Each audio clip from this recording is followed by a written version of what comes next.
पृथ्वी लोकांनी भरून गेली होती. परंतु त्यांनी एवढं पाप केलं की त्यांना बनवल्याबद्दल देवाला वाईट वाटलं.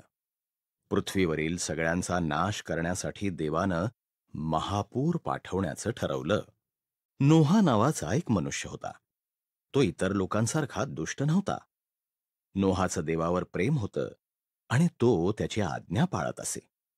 त्या महापुरातून नोहा आणि त्याच्या कुटुंबाचा बचाव करावा असं देवानं ठरवलं. देवानं नोहाला महापुराची पूर्वसूचना दिली. देवानं त्याला कमी उंचीचं छत, 3 मजले, एक खिडकी आणि एक दार असलेलं खूप मोठं जहाज बनवण्यास सांगितलं. देवाचं आज्ञापालन म्हणून नोहानं ते जहाज बनवलं.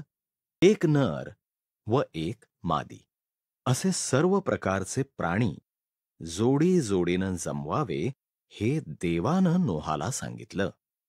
मग नोहा, त्याचे कुटुंब आणि सर्व प्राणी त्या जहाजात गेले. देवाने दार बंद केलं. 40 दिवस आणि 40 रात्र पाऊस पडला. आकाशातून पाणी पडलं आणि समुद्र व तलाव यातूनही ते वाहू लागलं.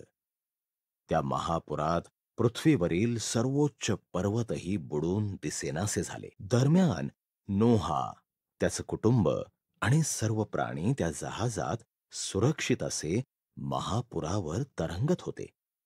देव नोहाला एक क्षणभरही विसरला नव्हता.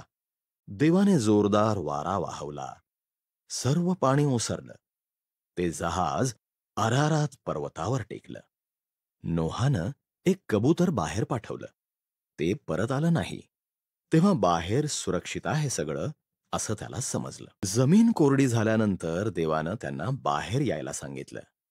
संपूर्ण पृथ्वीवर पुन्हा कधीच महापूर पाठवणार नाही याचं अभिवचन म्हणून त्यानं आकाशात एक मेघधनुष्य ठेवलं.